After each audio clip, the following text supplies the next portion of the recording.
Woody was with us 2 years ago. Yes. On New Year's Eve, so we thought we might as Never well forget. have him back tonight, because he wasn't with us last year. Would you welcome a most bright, amusing gentleman, Mr. Woody Allen?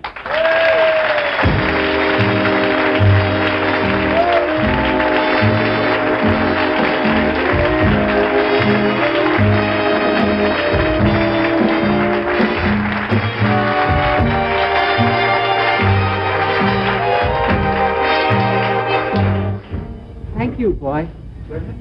I'm fantastically excited. Are you really? I am. I've been waiting all year long. And when 12 midnight comes, I'm going to go crazy.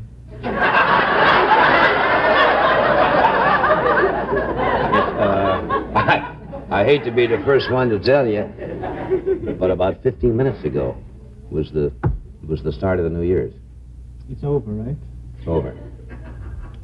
I spent New Year's for the first time in my life together.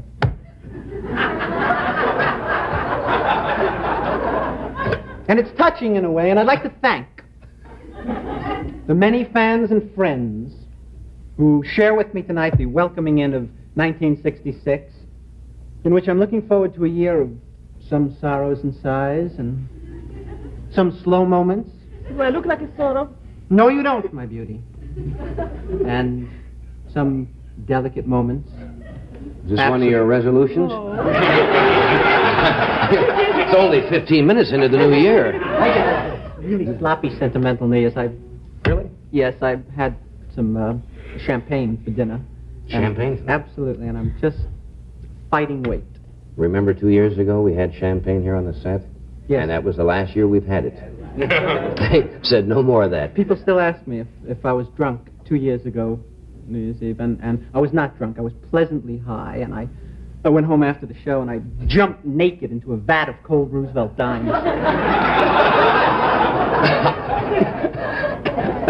What do you normally... That's how I get my kicks. Really? I like that, yeah. Everybody has their little, thing going. What do you normally do on New Year's? Are you one of these people who goes to parties or goes to a nightclub and... Last year, New Year's, let me think. I was in Paris when we did What's New Pussycat in Paris, and I was writhing in my hotel room with agony. New Year's Eve, I couldn't get a date for New Year's Eve last year. I was living in Paris for about 4 months, and the only French word that I could learn to say was potage, which means soup, you know? And I used to accost strange women on the street and say potage, you know? And if the girl was Jewish, she would make it for me, you know?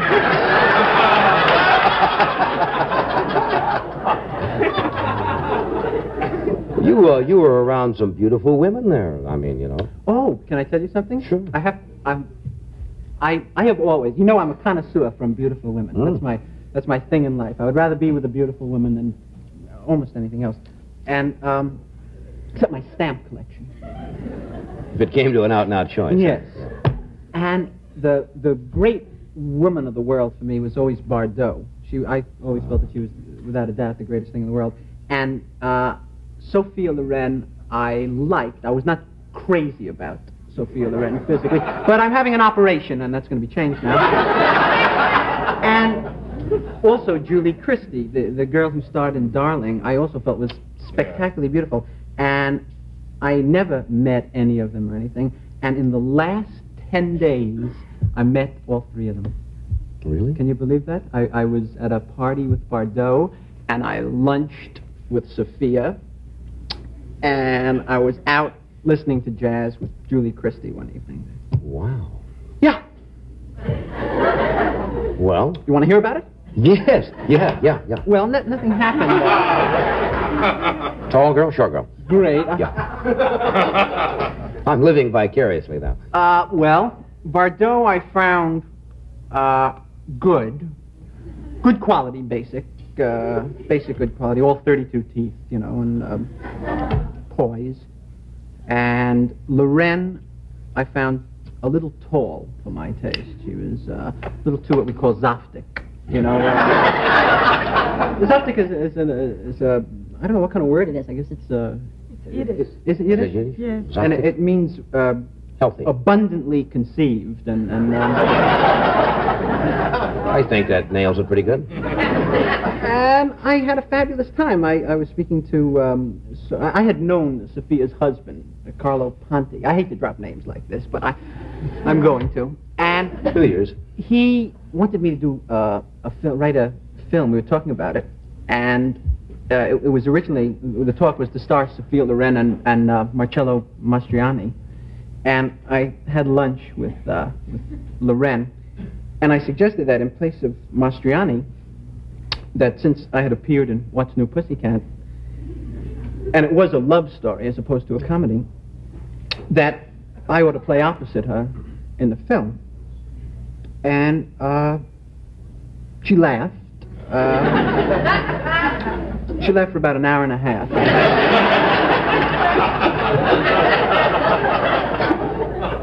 Then she made a funny Italian gesture of some sort, and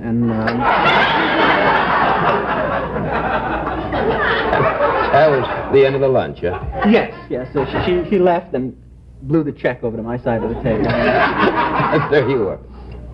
But it was really fabulous. I met some extremely beautiful women the last few weeks. I envy you, yeah. This girl is really attractive. She really, is. Thank you very She's much. beautiful. You're very kind. Yes. Are you Israeli or Yes, Polish originally, but Israeli. That's amazing. That's an odd, a Combination. rich cross section of humanity rolled up into one incredible. Let's see. I was in the back row. Let's see how long it takes for it to work its way down. Affect the whole audience. I'll do this first. And now a few words for the new year from Budweiser, King of Beers.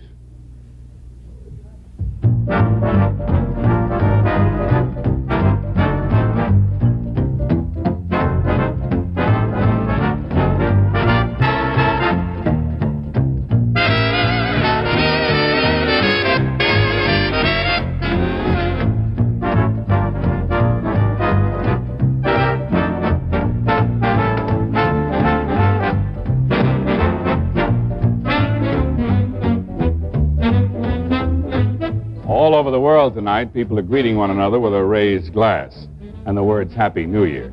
And so a toast from the Budweiser people to the many friends of The Tonight Show to 1966. Live life, every golden minute of it. Enjoy Budweiser, every golden drop of it. Happy New Year.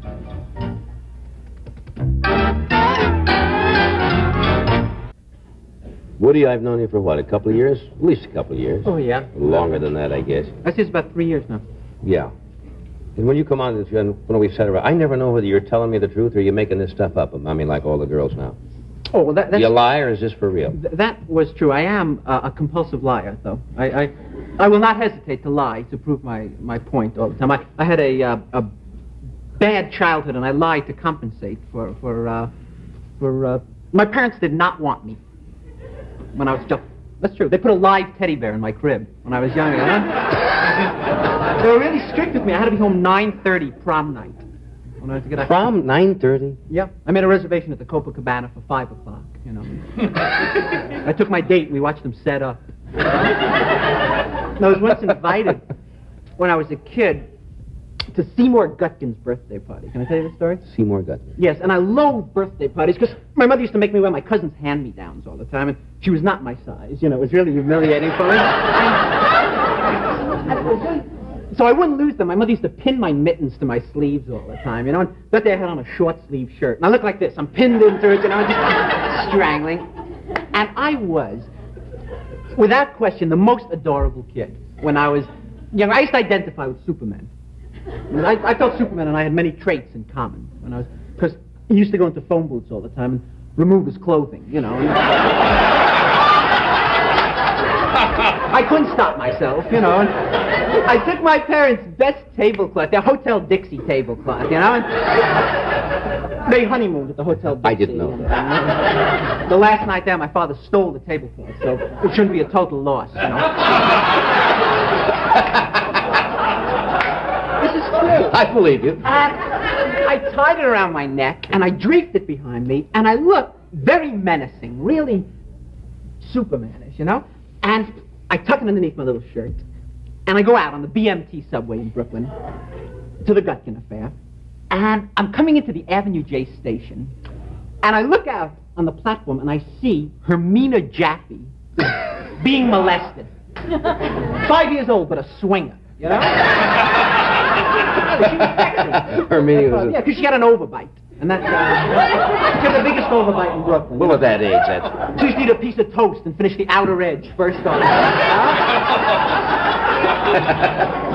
Train pulls up and the doors open, and I leap out on the platform and I pull out my cape behind me, you know. And she's being attacked by Guy de Maupassant Rabinowitz, one of the worst kids in the world. In the early 1940s, in the Roosevelt Dewey election, his parents voted for Hitler. I said to him, take your hands off Gita. And he said to me, knock off, Four Eyes. They always told me, knock off. You know? And I'm all set to hit him, and the doors to the subway close on my cape, and the train pulls out, you know? I hang on the outside of the BMT. That is a true. You've had a fascinating childhood. I have had.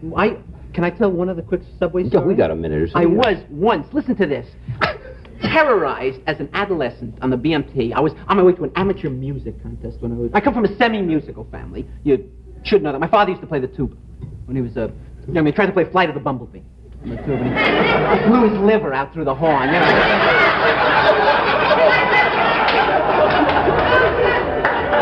And I'm on the train, and these 12 hoods run on the train, but really hairy knuckle types, you know?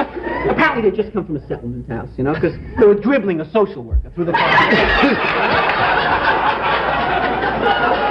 And they stand over me and they start cursing and screaming, you know, and tearing up seats and fibbing, you know, and just... Fibbing? Being negative, and I don't say anything. I just look down, I continue to read Heidi, you know. The leader grabs me by my tongue, and he lifts me up very quickly, and he snapped his knee up violently, and I did one of the greatest imitations of Lily Pons you've ever heard. I hit an M over high C in the subway.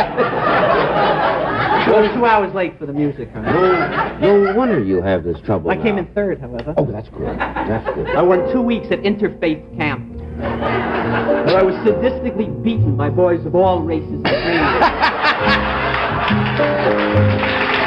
We'll be right back.